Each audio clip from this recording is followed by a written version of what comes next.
information. Bonsoir tout le monde. En tant qu'élu par la population, nous, membres du Conseil de la municipalité régionale de Comté, nous nous engageons à servir nos citoyens au meilleur de nos capacités. Nos choix et nos décisions prendront en compte, en premier, le bien-être et le bien-vivre de la population, dans le respect du bien commun. Le Conseil de la municipalité régionale de Comté prendra soin de tous les aspects de l'environnement qui sera l'héritage de nos enfants. Bonsoir à tous. Merci de votre présence pour la séance du 19 août 2026. Vous aviez reçu l'ordre du jour. Est-ce que c'était correct pour vous, Mme Forcier et M. Pinard?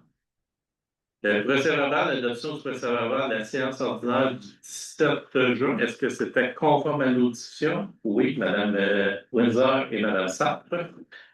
Suivi du procès-verbal, on n'avait pas adoption du procès-verbal de la séance extraordinaire du 15 juillet pour le règlement d'emprunt pour le parc régional, les coûts sceptiques, M. Perrault et M. Bernier. Comité initiatif, nous avons eu deux comités initiatifs. Celui du 10 juin, est-ce que c'était conforme, Mme Windsor et M. Dion? Et celui du 8 juillet, Mme Windsor et M. Dion.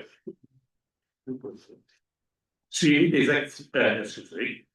Comité consultatif sur la transition énergétique, que je vais passer la parole à Mme Sartre pour faire un suivi du comité. En fait, cet été, nous n'avons pas eu de rencontre en tant que telle, donc on se prépare pour la rentrée et nous allons partager donc des informations sur qu'est-ce qui a été retenu des séances de consultation avec le viewer. Il y a aussi un horaire, une planification des rencontres qui s'est faite pour cet automne. Donc, on va avoir au moins 6 rencontres d'ici la fin de l'automne pour passer au travers les conditions gagnantes donc les 9 conditions pour analyser et faire nos recommandations. Et nos recommandations vont être soumises aux élus au mois de décembre. Donc voilà, c'est un peu la programmation de cet automne. Il y a aussi des rencontres qui sont prévues avec la santé publique cet automne et l'environnement. C'est un peu ce qui fait le résumé, mais c'est plus de l'ordre de la programmation. Merci, Mme Sartre. Au niveau des calendriers des rencontres pour le mois d'août et septembre, déposé pour votre information, a été quand même assez tranquille concernant les vacances, mais également le calendrier complet pour 2026 des membres. Suivi des dossiers de transition énergétique, adoption des étapes de la démarche de mobilisation 2026-2027, comme on vous en avait informé, et d'informations publiques entourant l'appel de projets éoliens en cours. Donc, considérant l'ouverture de l'appel d'offres du Québec pour l'énergie éolienne en date du 10 avril et l'intérêt réitéré du Conseil de la MRC d'accueillir un projet éolien sur son territoire, considérant l'engagement pris par la MRC d'assurer une communication fréquente sur l'avancement d'un projet éolien sur le territoire, considérant que le Conseil de la MRC a entamé une démarche d'appropriation du dossier éolien accompagné par le GIN 21 afin de réfléchir à une démarche de participation des différentes parties prenantes. Considérant que, guidé à travers près de 7 ateliers d'avril à août, le Conseil a élaboré une démarche de mobilisation et de l'ensemble des parties prenantes, soit le promoteur, les 7 municipalités de la MRC, la Régie de l'énergie ainsi que la population. Considérant que cette démarche vise la participation de chacune des parties prenantes selon des étapes structurées d'information publique et de participation citoyenne, considérant que le calendrier des étapes proposées demeure évolutif et pourrait être ajusté en fonction des facteurs externes et des besoins qui présenteront au cours de la démarche, il est résolu que le Conseil de la MRC adopte les étapes suivantes de la démarche de participation 26-27 et d'information publique entourant l'appel d'offres éolien en cours. La première, c'est la mobilisation du secteur municipal. Mobiliser les 7 municipalités et leurs équipes administratives du territoire de la MRC afin d'assurer leur appropriation du dossier et leur participation à la démarche. Pour ce faire, la MRC met en place 2 forums de consultation municipale tenus en 2 parties de septembre à décembre. La première partie, information sur la démarche pour que tout le monde en prenne en connaissance. Partie 2, présentation de la recommandation du CCT s'adresse aux membres de l'administration municipale. La deuxième, rencontre citoyenne avec experts indépendants, ce qui a été demandé quand même assez à nombreuses reprises. Tenir rencontre citoyenne animée par des experts indépendants afin d'offrir à la population une information et une occasion d'échanger sur les avantages et les risques d'un éventuel projet éolien. Ça va être en début octobre, rencontre d'information publique avec des experts de la santé publique et du ministère de l'Environnement. La formule sera à déterminer. On a rejoint des gens du ministère de l'Environnement qui étaient en vacances, mais là, ça va s'organiser. Donc, ça va avoir lieu, le lieu ciblé. Encore, c'est la Saint-Georges ou à Denville.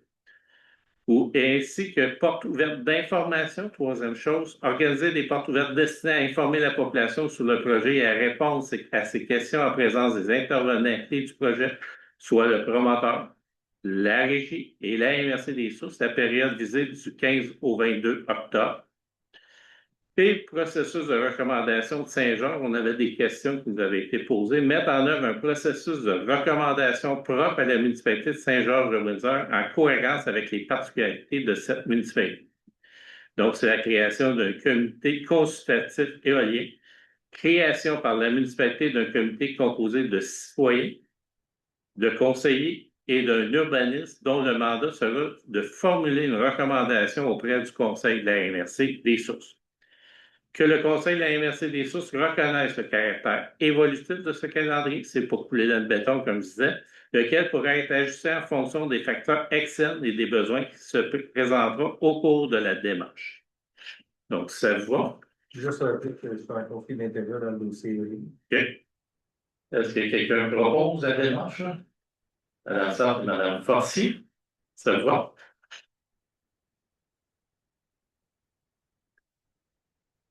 On s'est rendu, excusez, je suis en train de tourner la page. Moi, vous êtes tourisme et culture. Monsieur Leblanc va être content qu'on parle de la culture à la MRC. Le renouvellement de l'entente quinquennale avec les cantons. Pierre-Luc. Oui, merci, M. le Préfet. Donc, on parle du renouvellement de l'entente quinquennale avec le chemin des cantons. Donc, comme vous savez, le chemin des cantons circule sur le territoire de la MRC des Sources, tout comme 8 MRC des cantons d'Est, qui totalisent 430 km. Donc, un chemin dont la mission est de mettre en valeur le patrimoine américain et britannique. On a présenté une entente quinquennale qui se termine cette année. Donc, on doit la renouveler pour les 5 prochaines années, de 2027 à 2031. Et donc, tel que recommandé la Commission, il est proposé par cette résolution, c'est l'État adopté de renouveler cette entente qui se décline en des versements de 2027 à 2031 qui représentent entre 6 640 en 2027 qui s'indexe d'année en année jusqu'en 2031 à 7 255 et 71 sous par année. Donc, par cette résolution, la MRC permet de renouveler cette entente et prévoit même aussi un droit de retrait advenant que les 7 autres MRC, une ou l'autre ne renouvelle pas son entente avec le chemin des cantons. Donc, on a le droit de retrait prévu également dans cette résolution.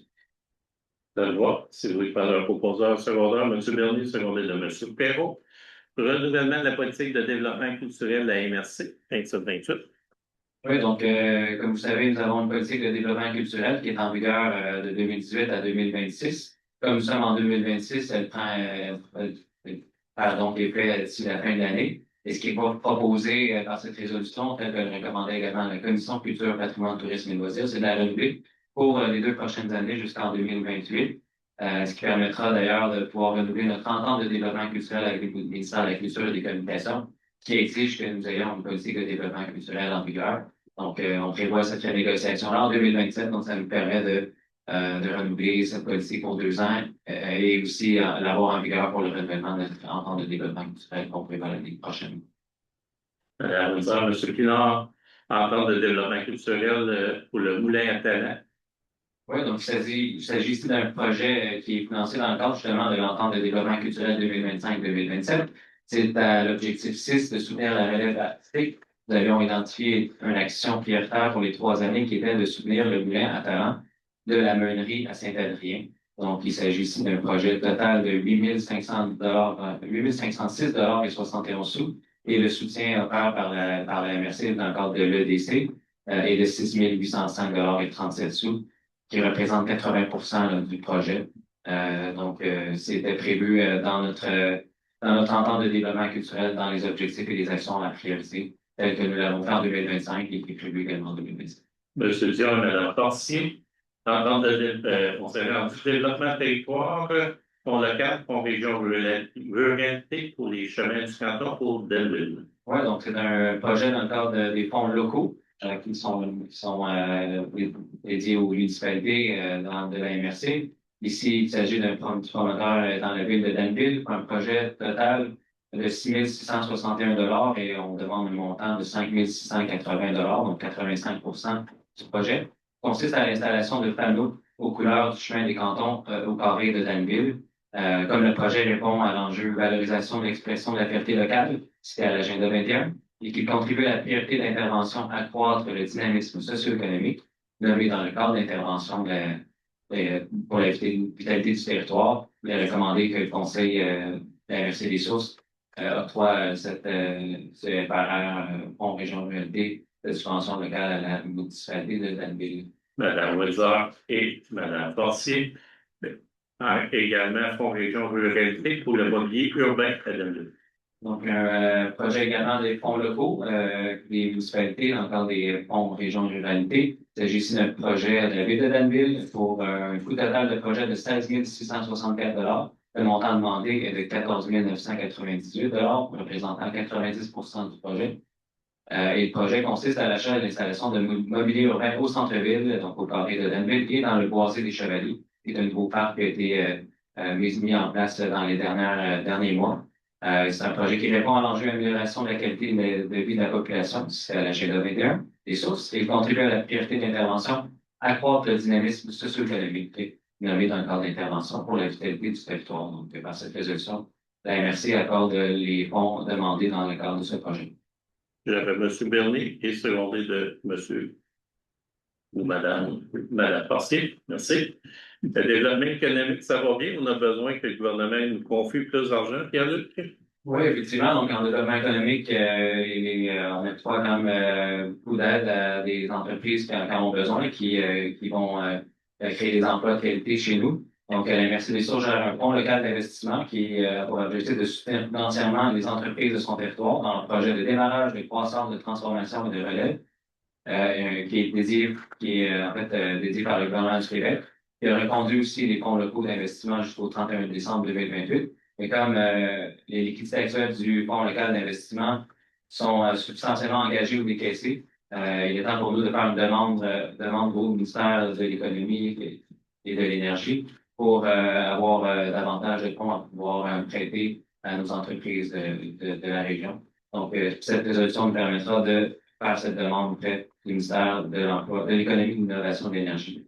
Donc, est autorisé la signature de tous les documents afférents sur le précédent. Deux membres qui sont vraiment impliqués en développement économique, M. Soutillon et Mme Windsor.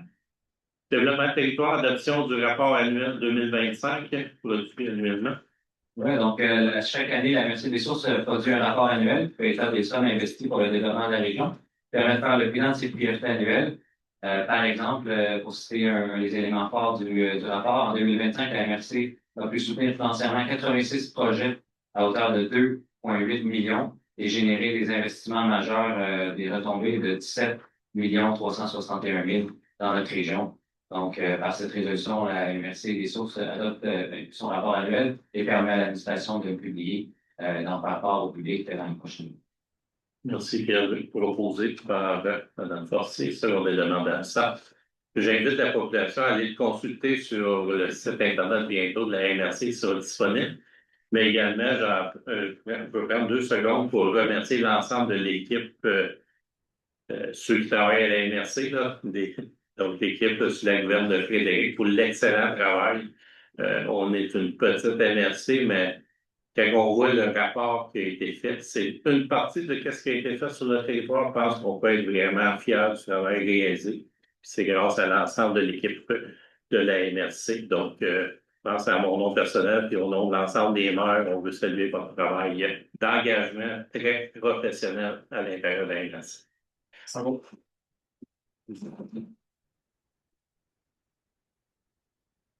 Pour vitalisation, volet vitalisation demande exceptionnelle pour l'aménagement d'une piscine à Wharton. Oui, donc ici, il s'agit d'un point, j'essaie d'expliquer le plus sommairement possible, mais c'est une résolution qui s'inscrit dans le contexte que, dans le cadre des nouveaux fonds régionalité, le manage permet d'octroyer jusqu'à 250 000 par projet. Cependant, dans les modalités d'application locale de nos FRR, c'est des projets maximaux normalement de 100 000 mais il y avait une exception pour les projets exceptionnels qui devaient obtenir une préapprobation du Conseil pour pouvoir éventuellement, potentiellement, obtenir plus de 100 000 jusqu'à un maximum de 250 000. Par cette résolution, la MRC autorise la municipalité de Wharton dans ce projet-là à demander jusqu'à 250 000. Donc, ça va permettre à la commission qui est chargée d'analyser les projets de potentiellement octroyer plus que ce qui est normalement autorisé, qui est un maximum de 100 000 par projet, jusqu'à concurrence, encore une fois, de 250 000. Et c'est ça, par la résolution. Lorsqu'on a pris une discussion pour les paramètres d'intervention au niveau du fond de l'ensemble des élus, ne voulait pas nuire à une municipalité qui avait un projet rassembleur majeur d'une année, d'une façon exceptionnelle en tant que telle. Donc, à place de monter le barème de 100 000 à 250 000, on a fait une procédure exceptionnelle. Une fois, une municipalité peut demander d'une façon exceptionnelle un montant de 250 000. On trouve que le projet, il va être déposé, mais on trouve que le projet est rassembleur pour plusieurs municipalités. Donc, pour ça que l'ensemble des maires étaient favorables à passer la résolution d'appui pour le projet. Ça ne veut pas dire que c'est le projet. Il va suivre, il va être déposé, il va suivre l'analyse comme l'ensemble des projets et le résultat final sera fait par résolution. Là, c'est dire oui, vous pouvez déposer pour un montant maximal jusqu'à 250 000 M. Pinard et M. Bernier, oui. Savoir le projet, c'est quoi? Le projet, c'est l'aménagement d'une piscine à Wharton. Merci. Puis c'est pour plusieurs municipalités. C'est pour ça qu'on trouve ça exceptionnel. Période de questions des citoyens. On commencerait par M. Éric Mathieu. Mathieu, excusez. Il veut bien, donc c'est bon. Oui, bonjour. Bonjour. Alors, premièrement, merci de votre implication dans la vie municipale de la région. Ça vous demande beaucoup de votre temps, puis je suis sûr que vous aimeriez bien mieux que ça aille bien, et tout ça. Mais bon, merci quand même d'être là. Première question, ces deux sous-questions, c'est par rapport à la régie d'énergie qui est en train de se créer ou qui a été créée. Donc, ça serait pour savoir si vous savez le coût réel du développement éolien et solaire qui est en train de s'implanter dans la région présente. Okay. Le coût du projet éolien n'est pas connu présentement. Il est en construction, le projet. Donc, on ne connaît pas le coût réel en tant que tel. Et lorsqu'il sera connu, il ne sera pas public tant qu'il n'y aura pas une acceptation d'Hydro-Québec, parce que ça, c'est un plan d'affaires. Puis on soumet un offre à Hydro-Québec. Donc, on est en compétition avec plusieurs territoires qui vont développer leur projet puis vont déposer. Donc, c'est une information confidentielle. Il faut conserver jusqu'à l'octroi du bloc, pas le bloc d'énergie, mais de l'appel d'offres d'Hydro-Québec en tant que ça. C'est la même chose du coût du projet solaire. Il est connu le coût en tant que tel. On ne peut pas vous donner un montant exact, mais on pourrait donner un ordre de grandeur en tant que tel qui ne mettrait pas en péril le projet. Le promoteur nous avait autorisé dans le projet solaire à parler d'un SPEC. C'est autour de 50 millions pour le projet solaire. Pour le développement, donc, ce qui avait été déposé, c'était 18 mégawatts d'énergie solaire. Donc, on est aux alentours de 50 millions. Ça, c'est le total de projet. Comment c'est monté? C'est que la propriété communautaire et la communauté, le parti privé, c'est 50-50. Le communautaire, c'est les Abénaquis et la Régie de l'énergie. Puis les proportions, c'est 10% pour les Abénaquis, 40% pour la communauté, donc la régie. Donc, quand on bâtit des projets comme ça, la mise de fonds, c'est 20%. Donc, 20% de notre 50%. Puis nous, ben, c'est 20% de notre portion à nous dans le 50, qui est 40. Donc, s'il donne aux alentours de 4 à 5 millions, qui est la nécessité de mise de fonds. Puis, c'est pas le montant précis parce que si je reste avec la même règle de 50, ça me donne un spectre du dépôt dans le projet solaire. Dans le projet éolien, c'est la même mécanique. C'est juste qu'aujourd'hui, on n'a pas encore ce montant-là. Et on n'a pas obtenu non plus l'information d'un spectre de projet. On n'est pas encore rendu à cette étape. C'est logique.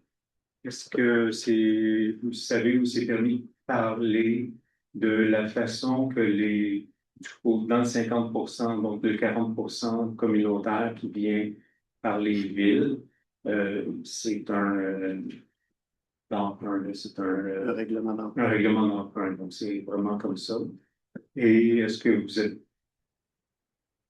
habilité à parler que le règlement d'emprunt pourrait affecter d'autres règlements d'emprunt par les villes ou c'est vraiment séparé parce que c'est backé par Hydro-Québec?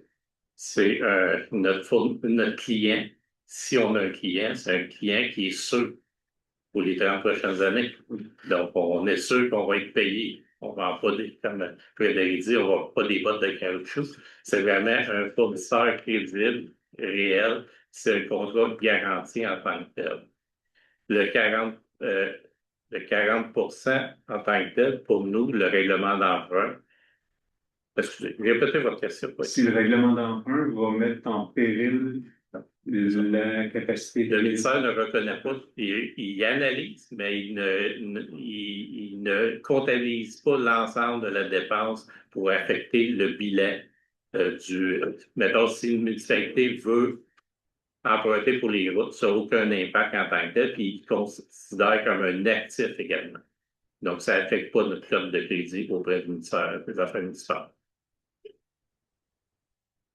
Le ministère des Affaires municipales dit que c'est une dette positive, contrairement, par exemple, si on finance un chemin de 4 millions, puis on prend un règlement d'emprunt sur 30 ans, derrière, avoir un impact négatif. Donc, sur notre capacité d'emprunt futur. Donc, par exemple, le fait d'avoir ça, ça va améliorer, en quelque sorte, notre cote de crédit auprès du ministère. Donc, l'analyse du ministère des Affaires municipales. Il ne nous permettra pas de nous endetter à l'infini, par exemple, mais il considère vraiment ça comme étant positif. Que ça affecte pas. Ça génère des revenus supplémentaires à l'extérieur de la richesse foncière. Ça va, monsieur? Merci. Monsieur Cavalier?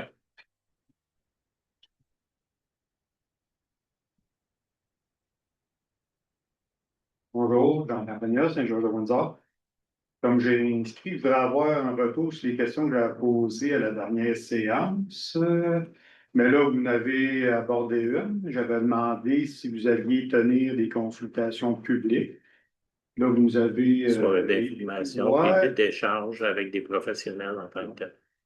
Pouvez-vous détailler un peu ou préciser, il va y avoir des consultations publiques où les gens vont pouvoir poser leurs questions aux promoteurs, à MRC, parce que là, des experts, on en a eu au forum en juin 2024. C'était vraiment intéressant, mais c'était large comme conférence, là, c'était... M. Mousseau, il est bien intéressant, mais c'est plus du national. Là. Nous autres, on est dans le local. On veut savoir les impacts sur notre territoire, sur nos communautés, sur tous les volets des populations qui se vont, entre guillemets, impactées par le projet éolien. Il faut savoir les gens pour répondre aux citoyens dans le cadre de consultation publique. Je reviens juste au niveau des experts. Je pense que c'est une demande de plusieurs d'entre vous pour pouvoir avoir d'une façon un expert de l'extérieur qui vient répondre d'une façon concrète. Ça, c'est une partie. L'autre partie que vous demandez présentement, c'est la porte ouverte d'information qui va avoir le promoteur il va y avoir la MRC, il va y avoir la régie, qu'on va répondre directement à vos questions par rapport à du concret en tant que tel. OK, parfait. Mais porte ouverte, est-ce que ça veut dire porte ouverte? Bon, c'est une question, tu vas voir le gars de la régie, c'est une question, tu vas voir le Le promoteur. modèle n'est pas défini exactement. On pourra vous revenir un petit peu. Ça va avoir lieu au mois d'octobre. On comprend qu'il y a eu les vacances. On est en train d'élaborer vraiment le mécanisme, comment ça va fonctionner. Mais qu'est-ce qu'on veut dire aujourd'hui? Qu'on va être disponible, accessible pour pouvoir répondre exactement à vos préoccupations. Excellent. En tout cas, nous, ce qu'on espère, en tout cas, moi, personnellement, puis j'y ai fait des portes ouvertes, mais c'est le fun d'entendre la question que l'autre pose ou la réponse qui est donnée à une question qu'une autre personne pose. Ça serait intéressant que tout ce beau monde-là sont assis en avant, puis on se présente comme on fait là aujourd'hui, on pose nos questions, puis tout le monde entend la réponse, puis C'est noté? c'est une suggestion. Yes. L'autre point que j'avais abordé à la dernière séance, c'était la zone d'accès restreint. Moi, je n'ai pas pris ça comme une question, M. Campagna, j'ai pris ça comme un fait. C'est une préoccupation en tant que telle qu'on est en train d'approfondir en tant que tel. Ouais, j'avais une question rattachée à ça. La dernière fois, je vous ai posé comme question, est-ce que vous allez prendre en compte cette nouvelle norme-là dans l'évaluation du projet à venir? Je vous avais demandé si vous alliez le mettre dans votre réglementation. Puis là, vous m'avez répondu, on va en prendre connaissance, on va voir si on va faire avec. Fait que je vous demande si vous allez faire avec. Vous nous aviez recommandé d'aller télécharger le document. Oui, Chose que j'ai fait. Ouais. Donc, j'ai pris le document, je l'ai fait parvenir au promoteur. J'ai dit, moi, j'avais jamais entendu parler de ça. Donc, je veux que vous me donniez des réponses sur comment vous considérez cet élément-là dans le cadre de l'implantation du projet. J'ai aussi contacté la FQM pour comprendre comment vous analysez ça, vous en venez à cette conclusion-là. C'est que ça n'était pas votre cheminement.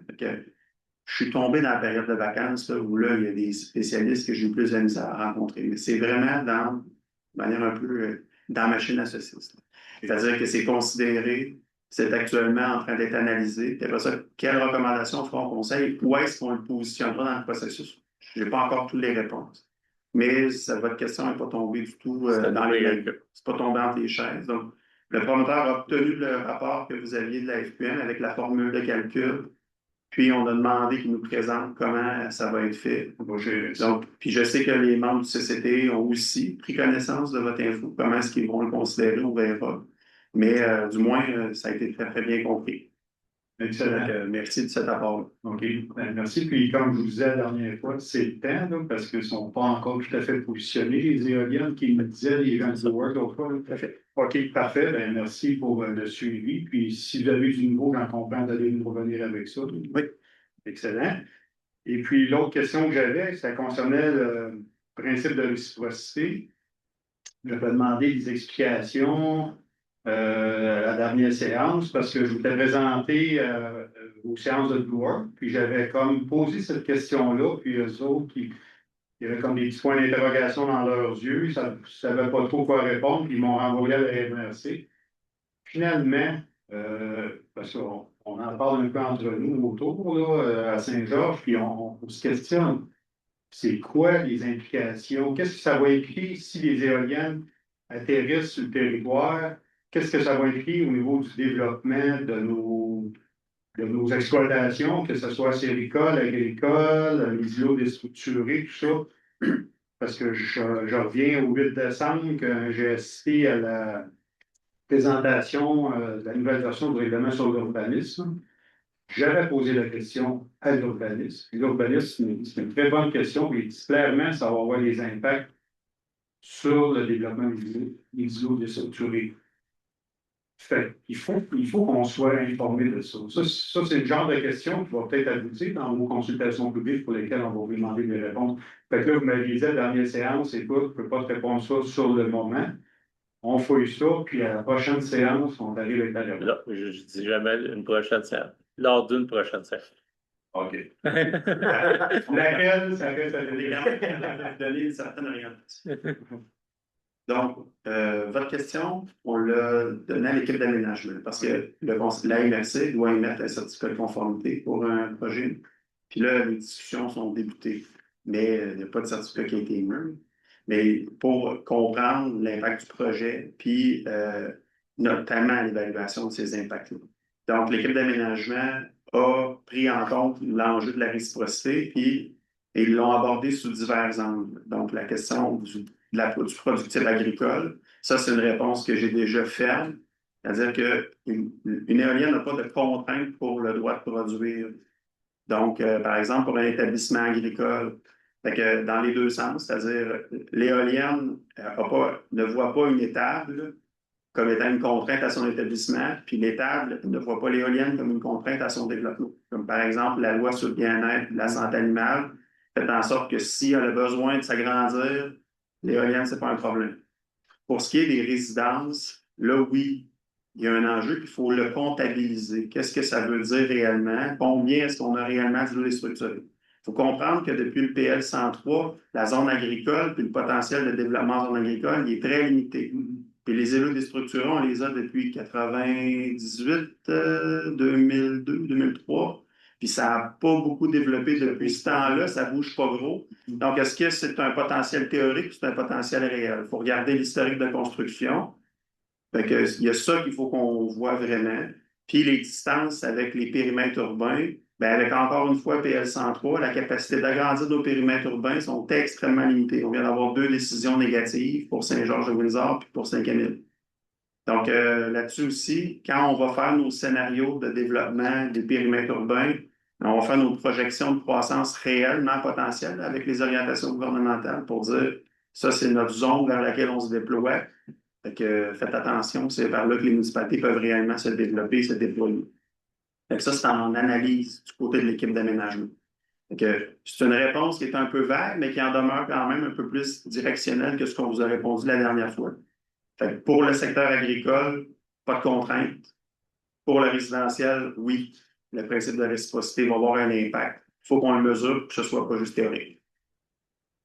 Et j'en comprends qu'une fois cet exercice-là complété, vous allez avoir un droit de regard un peu sur le positionnement du parc éolien par rapport à ce que vous allez comme convenir dans votre évaluation. C'est-à-dire, il y a sûrement des secteurs que vous avez l'intention de plus protéger d'autres, tout ça. Fait que, OK. Ça serait difficile aujourd'hui de vous avancer sur comment on va le faire.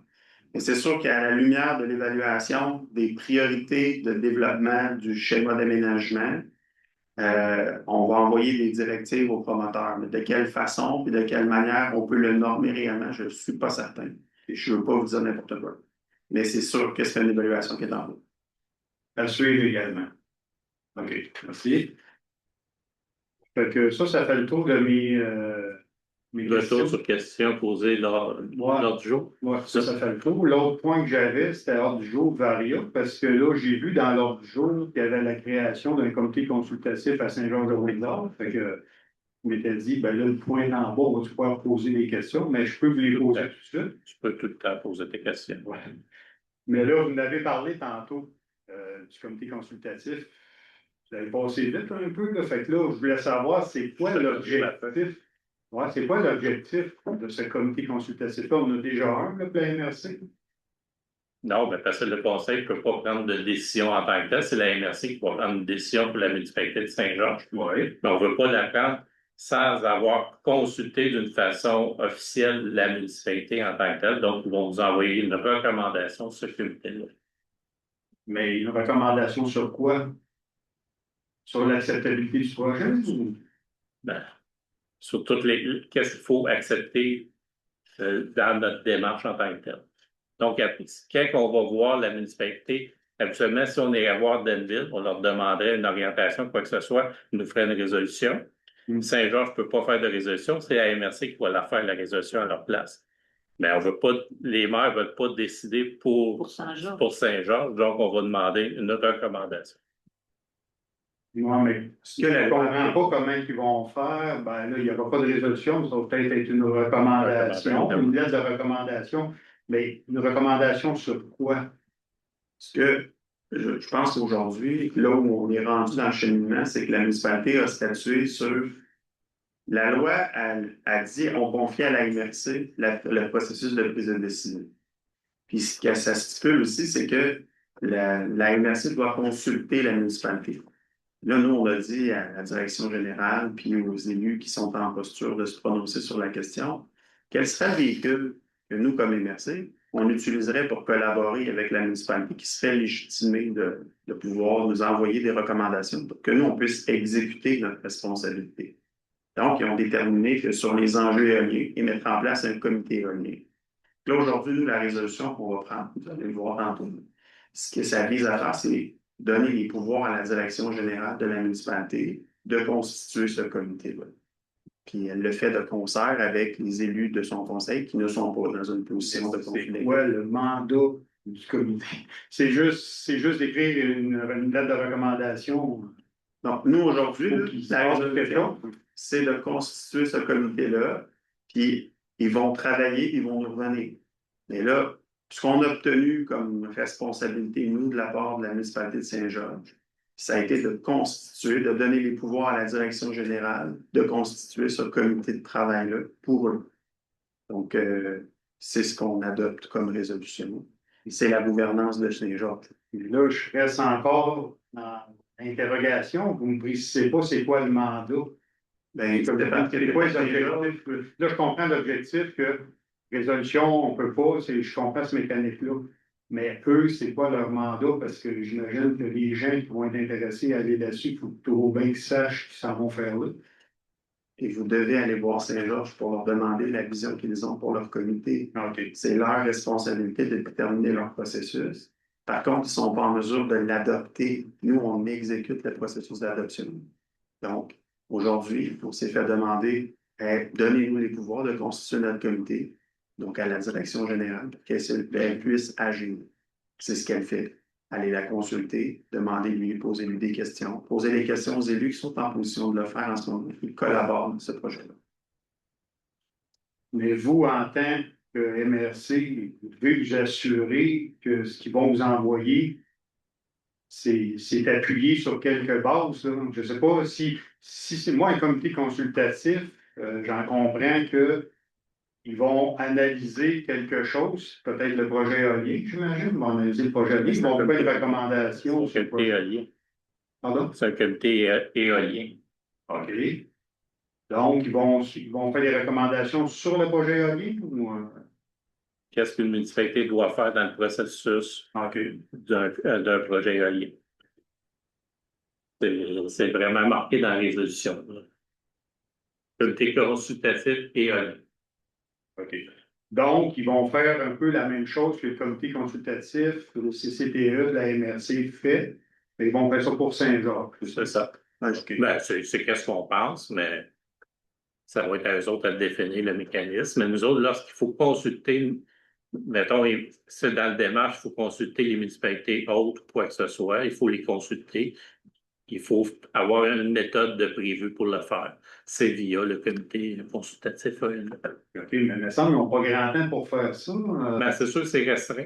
Ça, c'est restreint en tant que Je ne sais pas s'ils vont faire la même affaire que vous avez faite. C'est sûr qu'il y a des candidatures, c'est ça. Oui, mais il y a déjà une démarche faite au niveau du CCTE de la MRC en tant que tel. Il y a une expertise, il y a du travail de fait en amont.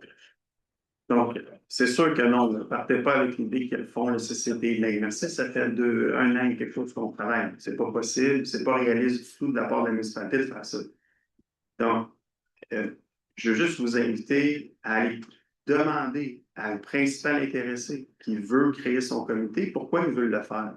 N'essayez pas de nous faire dire que c'est que nous autres, on pense que c'est ce comité-là. Allez les voir, interpellez-les, demandez-leur de clarifier. Là, ici, nous autres, on vous dit nous, en vertu de la loi, on s'assure que le processus soit mis en place, puis on adopte pour eux. Okay?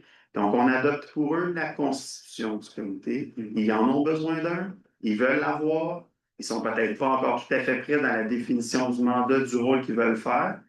Ça, ils sont en train de le définir, puis ils veulent se constituer un groupe pour le faire. Okay. Donc, allez les interpeller eux. Okay. Puis, c'est ça la résolution. Moi, je comprends un peu votre position. Envoyez-nous la recommandation en remplacement du Conseil de Saint-Georges. Prends la façon que tu veux pour y arriver, mais ça t'appartient de la création du comité et le mandat et les objectifs t'appartient. C'est ça que je comprends. Tout à fait. OK, parfait. Pas le suivant, non, c'est comme. Je vais en poser une petite dernière. Je ne dis jamais non, je comprends pas pourquoi. Là. Je crois que je fais insistant. Bref, non, c'est ce que M. Mathieu a amené comme question tantôt. Ça va comme amener un autre questionnement. Je comprenais ce que M. Marcotte disait, là, de 50%, 10% au Walnut, Isabelle Aki, 40% MRC, 20% de financement, Mise de fonds. De mise de mise fonds. de fonds. Je remonte à 2023, il me semble qu'on avait parlé d'un projet de 450-500 millions en 2023. Là, ils ne veulent pas qu'on dise les chiffres, Blue Work, mais dans le temps, ils avaient fait un estimé. Fait que là, c'est sûr que ça va augmenter encore. Fait que là, faut-tu penser que le financement pour nos municipalités va être à 100 millions, pas loin? Là? On ne peut pas présumer présentement, on n'a pas les chiffres en tant que tel, puis on n'a pas le nombre de. Mais ça va être 20 puis notre 40 C'est le même modèle. Le même modèle. du. OK, intéressant. Merci. Ça va. Monsieur Gélino?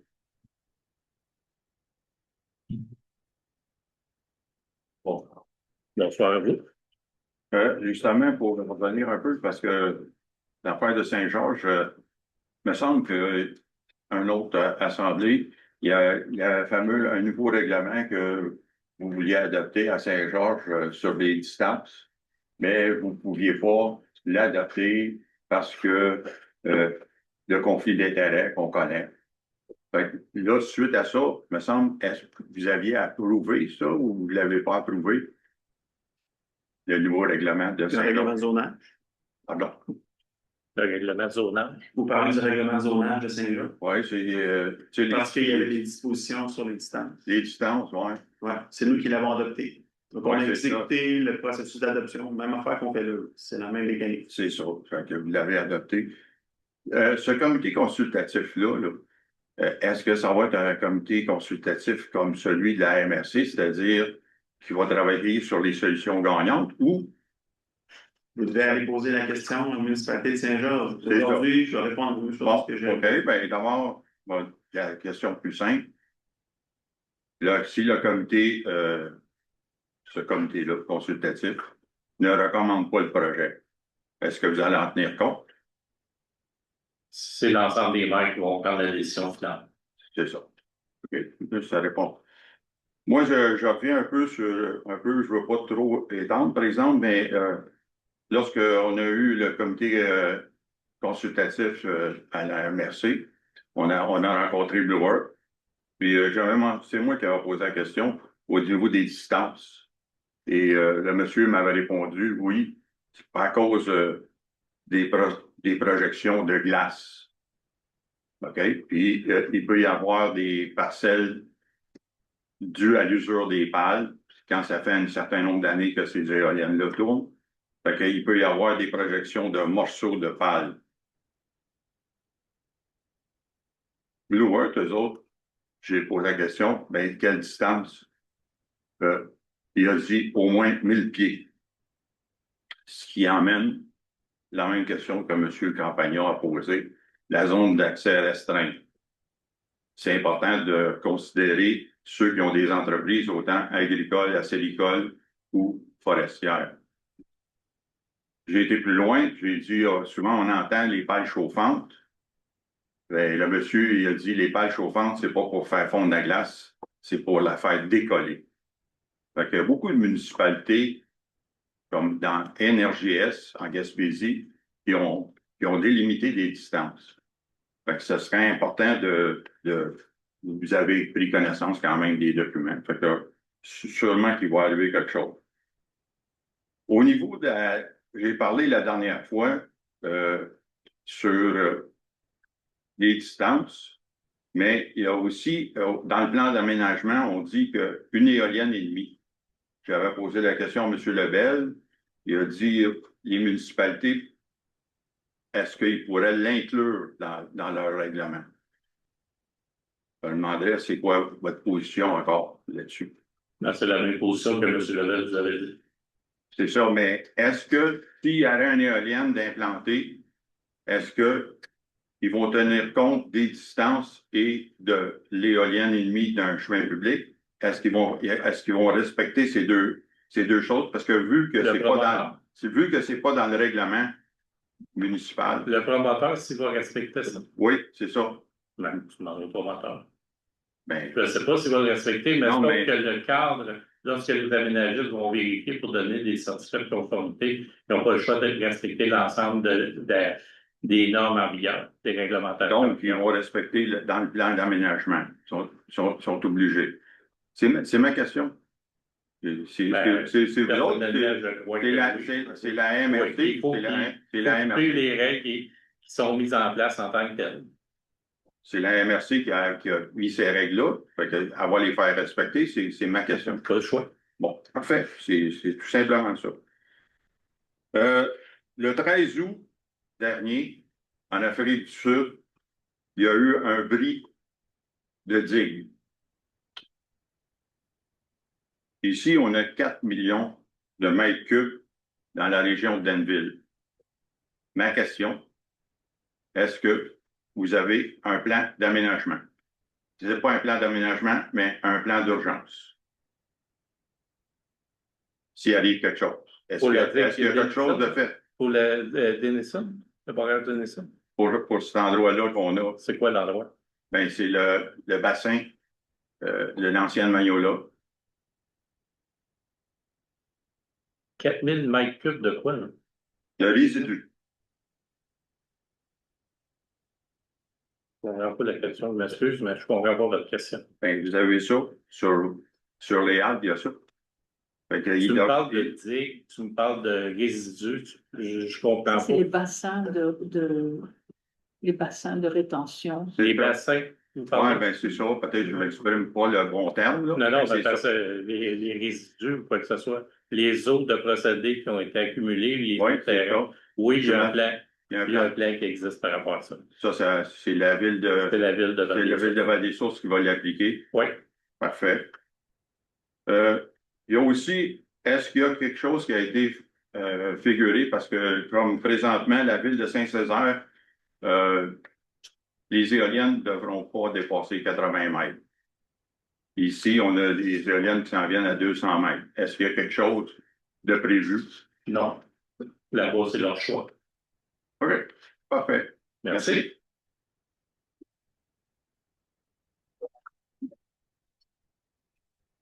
On s'est rendu en environnement, site d'enrichissement, état des revenus dépenses au 31 juillet.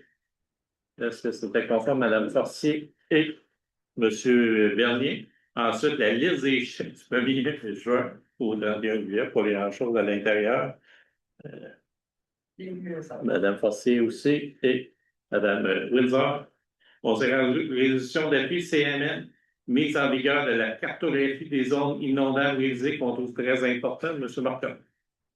Donc, le ministère de l'Environnement et de la lutte au changement climatique a annoncé qu'il reportait pour une durée indéterminée la publication des nouvelles cartes des zones inondables.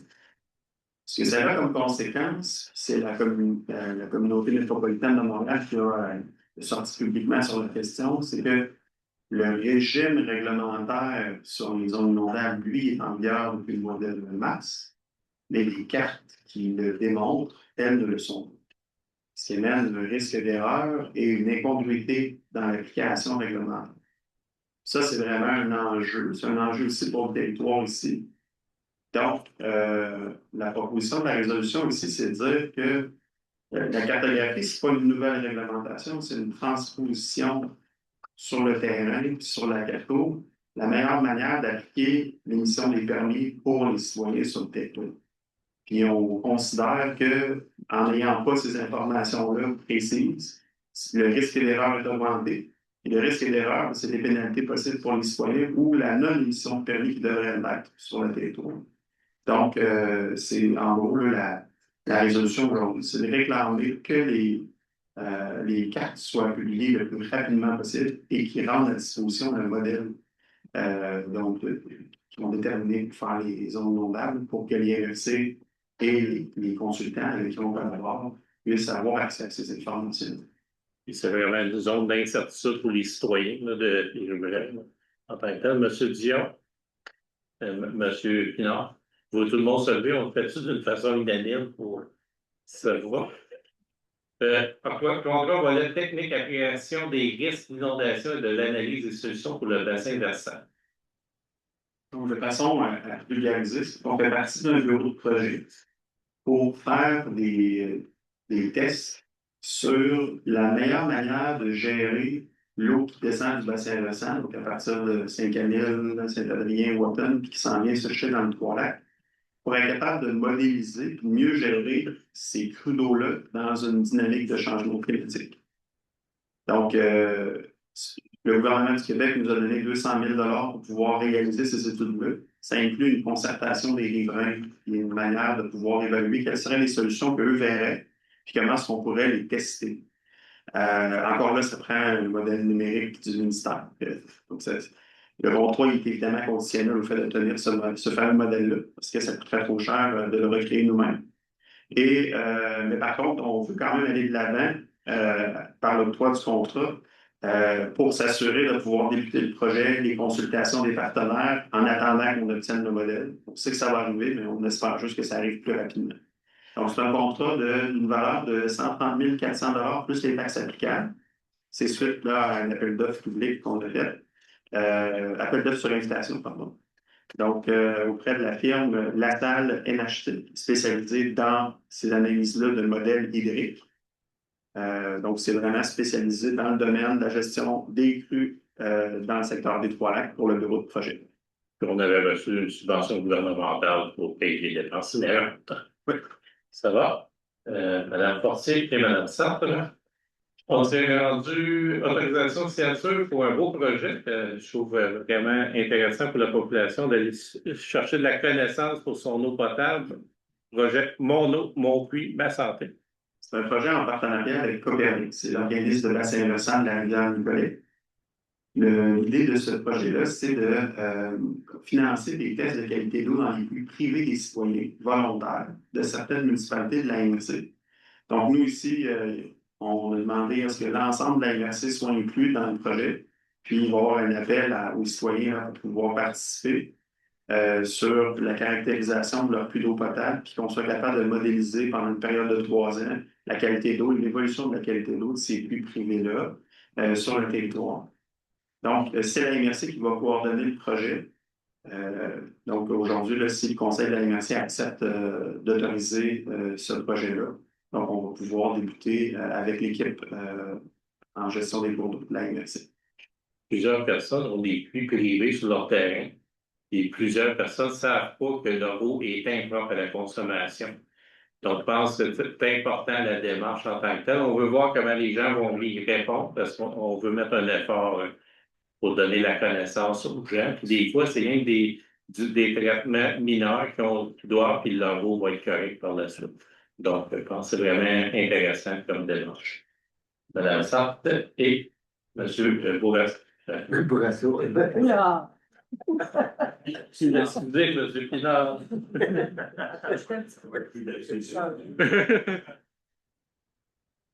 Oui, certainement, ça va être publicisé lorsqu'on va être prêt en tant que tel. On ne sait pas de quelle façon on va le faire, mais oui, on va le publiciser. Elle va s'en occuper. On s'est rendu MRC Finance, État des revenus et dépenses au 31 juillet. M. Dion, on a fait le tour. M. Dion, M. Perrault et la liste des chèques du 1er juin au 31 juillet. C'est correct aussi. M.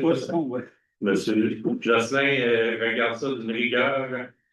Et secondé de Mme Windsor. Ça, c'est des points que j'aime pas faire au mois d'août. Peut-être l'année prochaine de le faire plus tard. Ça me démoralise le déneigement. On commence par le poste de police. Oui. Moi aussi, ça me décourage. C'est à cause de Marisol, ça. Donc, on est allé en appel d'offres sur invitation. Donc, ce serait la soumission de l'entreprise Sébastien Lemay pour un montant de 8 925 taxes nettes incluses pour le 600 Gosselin. Pour les saisons, évidemment, c'est par année, mais pour les saisons 26-27 et 27-28. M. Bernier, secondé de Mme Sartre. Ensuite, 39 rue Dépôt à Denville. Donc, ici, je ne vais pas vous la lire en détail, mais M. Lemay encore a été invité à déposer. Il y a eu également Excavation et Monts. Et le plus bas soumissionnaire pour cette adresse, ça a été également M. Lemay pour 1942,50 taxes nettes incluses. Donc, si vous voyez une si grosse différence de prix, c'est parce que la cour n'est pas la même, mais le service d'urgence n'est pas le même. Donc, 39 rue Dépôt, c'est pas ouvert tout le Pas temps. de police, c'est pas mal tout le temps. Monsieur Dion et Mme Forcier et le 12 route 116. Donc, encore une fois, on est allé par appel d'offres sur invitation. On a également demandé à plusieurs soumissionnaires. Et c'est toujours M. Lemay qui est le plus bas soumissionnaire pour un montant de 1942,50 taxes nettes incluses pour le 12 route 116. Proposé par Mme Sartre et Mme Windsor. Création du comité consultatif sur le projet éolien de la municipalité Saint-Georges-de-Windsor. J'ai essayé de le dire tranquillement pour Jean. La majorité des membres du conseil de la municipalité de Saint-Georges-de-Windsor possèdent un intérêt personnel dans le projet éolien, ce qui empêche le conseil municipal d'atteindre le programme requis pour délibérer et décider de toute question liée à ce projet. Par conséquent, la municipalité de Saint-Georges-de-Windsor doit soumettre l'ensemble de ces questions au conseil de la MRC des sources, qu'il bénéficie des mêmes droits, privilèges et obligations que le conseil de la municipalité de Saint-Georges-de-Windsor. La municipalité de Saint-Georges-de-Windsor souhaite mettre en place un mécanisme de participation citoyenne afin d'assurer une analyse rigoureuse du projet et de formuler des recommandations officielles à la MRC. De plus, elle désire créer un comité dont le mandat exclusif sera de faire des recommandations au conseil de la MRC des sources concernant le projet éolien en cours.